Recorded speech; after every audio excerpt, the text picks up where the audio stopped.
Episodes की start में हम देखते हैं एक आदमी कुछ रिचुअल जैसा फॉर्म करता हुआ एक चट्टान पर कील ठोक रहा था। उसको पता नहीं था कि चट्टान अंदर से खोखली है और उसके कील ठोकने से वो उस गुफा में ही गिर जाता है। अंदर एक गुफा होती है जहाँ पर उसे एक बॉडी दिखती है जो कि गुमतान की होती है। वो बॉडी के करीब जाता है तो गुमतान हमारा उठकर बैठ जाता है और उस आदमी की लाइफ एब्जॉर्ब कर लेता है, जिससे उसमें पावर आ जाती है। सीन शिफ्ट होता है और हम गुमतान को उन सफेद कपड़े वाले आदमियों के साथ देखते हैं। वो आदमी गुमतान से कहता है, तुम्हें क्या लगता है तुम्हारे साथ जो भी कुछ हुआ वो कोइंसिडेंस था, तुम्हें चूज किया गया है? तो गुमतान कहता है कि तुम्हारे जैसे लोगों की वजह से ही मुझे मॉन्स्टर बनना पड़ा। मैं अब इन चक्करों में नहीं पड़ने वाला। मैं तुम लोगों की कोई हेल्प नहीं करूंगा। वो आदमी कहता है कि उन्हें कोई हेल्प चाहिए भी नहीं। फिर उसके इशारे पे एक दूसरा आदमी गुमतान का हाथ ही काट देता है और उसका ब्लड कलेक्ट कर लेता है। ये आदमी मॉन्क के बारे में बात करता है और कहता है, तुम तो उसे जानते थे ना, मैं उसका माइंड कंट्रोल करता था ताकि वो अपने टेंपल में डीमन स्लेयर्स को ट्रेन करे और मेरा बस एक ही इंटेंशन था, वो था वोंजुंग को टपकाना। पर तुम्हारे और वांग की वजह से मेरा प्लान फेल हो गया। मैंने फिर से तुम्हें जगाया है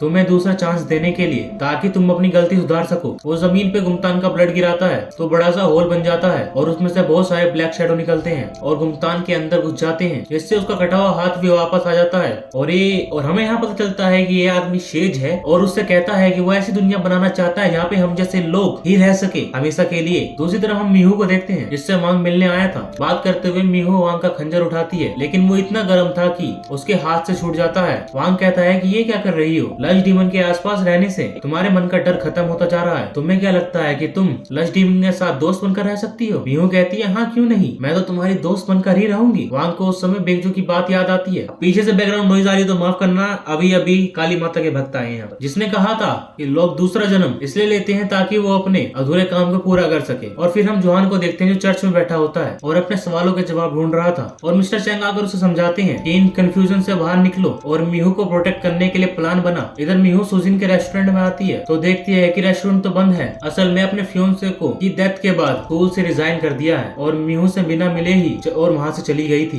सुजिन को याद करके मीहू बहुत ही दुखी होती है और कहती है कि वो किसी भी इंसान को नहीं खोज सकती है। मीहू बैगजो के पास जाकर पूछती है कि वो वोंगजुंग कैसे बन सकती है। मीहू कहती है कि वो वोंगजुंग की तरह ही पावरफुल बनना चाहती है। बैगजो कहती है ये इतना इजी नहीं है। वोंगजुंग ने अपनी पूरी लाइफ पेनफुल ट्रेनिंग को दिया था और मीहू हमारे सब कुछ करने को रेडी थी, सब कुछ। तो बैगजो एक मिरर निकाल के लाती है। मीहू उस मिरर में देखती है तो उसे ऐसा लगता है कि वो कहीं और ही चली गई है और वहाँ उसे वोंगजुंग की झलक भी दिखाई पड़ती है। मीहू को बहुत पेन होने लगता है तो बैगजो कहती है, तो मैंने तो बोला ही था कि तेरे को पेन होगा। मीहू जब फिर कार में आकर बैठती है तो योंगजी सूर्यन के साथ वहाँ पर आ जाती है। असल में सूर्यन मीहू के लिए एक स्कार्फ लेकर आई थी जो उसने अपने हाथों से बनाया था। वापस आने पे मीहू वांग से पूछती है, अगर मेरी मेमोरी वापस आ जाए तो मैं वोंगजुंग रहूंगी या मीहू? वांग कहता है कि ज्यादा सोचने की जरूरत नहीं है, तुम्हें जैसा फील हो तुम वही रहना। अगले दिन मीहू मिस्टर चैंग के साथ शूटिंग प्रैक्टिस करती है और वो उस दौरान मिस्टर चैंग को बताती है कुछ दिनों के लिए बैंगजो के घर पर रहने वाली है। मीहू पैकिंग कर रही थी तभी जोहान वहाँ पर आ जाता है। वो भी मीहू के साथ जाना चाहता था। वांग इसके लिए पहले तो रेडी नहीं होता, लेकिन फिर बाद में हमारी मीहू की मीठी बातें सुनकर इस बात के लिए रेडी हो जाता है। मीहू वांग और जोहान के साथ बैगजो के घर पहुंचते हैं जहां वो ऑलरेडी ट्रेनिंग के गेटअप में थी। मीहू भी जब अपने ट्रेनिंग गेटअप में रेडी होती है तो वांग उसे देखता रह जाता है क्योंकि वो बिल्कुल वोंगजू की तरह लग रही थी। बैगजो फिर मीहू को जंगल की तरफ ले जाती है और वांग को वहीं रुकने के लिए कहती है ताकि उसकी एनर्जी मीहू को कंफ्यूज न करे और जोहान को उस तरफ जाने से तो वांग ही रोक लेता है। बैगजो जोहान को जंगल के बीच में ले जाती है और समझाती है कि वो जमीन से एनर्जी अपने बॉडी के थ्रू खींचे। उसको कुछ समझ तो नहीं आता लेकिन वो जमीन पे बैठ जाती है। बैगजो समझाती है कि बैरियर बनाने के लिए बहुत सारी एनर्जी की जरूरत पड़ती है और इस दुनिया में 5 तरह की एनर्जी होती है जो पूरी दुनिया को बनाती है और अपना वही पानी, धरती, आग वाग समझ जा करो यार ऐसी बातें। तुम्हें अपनी बॉडी से उन सारी एनर्जी को कलेक्ट करना होगा, फिर उन्हें अपनी बॉडी के अंदर कंट्रोल करके रिलीज करना होगा। मीहू को समझ नहीं आता कि ये कैसे करना है तो बैगजो कहती है कि तुम्हारे अंदर कुछ है मैजिक मार्बल, जब ये एनर्जी से भर जाएगा तो ये बहुत ज्यादा शाइन करेगा। जैसे जैसे एनर्जी बढ़ेगा तुम्हारा पेन भी बढ़ता चला जाएगा। बैगजो मीहू को मेडिटेट करना सिखाती है और वहाँ से वापस आ जाती है और वहाँ वान और जोहान उसका वेट कर रहा होता है। वांग मीहू के पास जाना चाहता था तो बैगजो कहती है कि वो 50 कदम की दूरी से ही उसको देखे। वांग जाकर देखता है तो मीहू ट्रेनिंग के स्टेप फॉलो कर रही होती है तो वांग हमारा उसे दूर से ही देखता है। इधर बैगजो जोहान से लकड़ी कटवा रही थी। वो बोलती है कि मीहू जो कि जबरदस्ती वोंगजो बनने की कोशिश कर रही है उसे फीवर हो जाएगा, अंदर से वो जितनी गर्म रहेगी बाहर से वो उतनी ही ठंडी, इसलिए ट्रेनिंग के बाद हर दिन उसे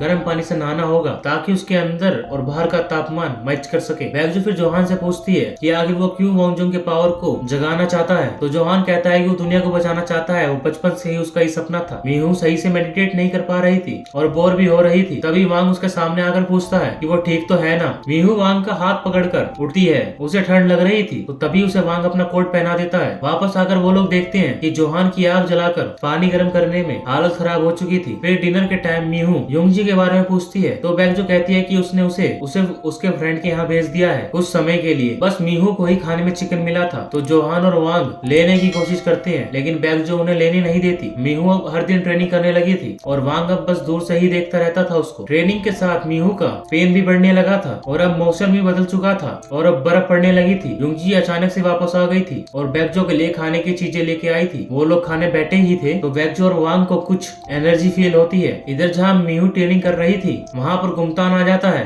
और छुपकर मीहू को देखता है और मीहू को भी फील होता है और वो गुमतान को देखकर डरने लग जाती है। और ये एपिसोड यहीं पर खत्म होता है। जिसको ये एपिसोड पसंद आया भाई वीडियो को लाइक करो, चैनल को सब्सक्राइब करो, बेल नोटिफिकेशन को ऑल पे सेट करो। काफी मेहनत लगती है एक वीडियो बनाने में और मैं मिलता हूँ आपको अगली वीडियो में।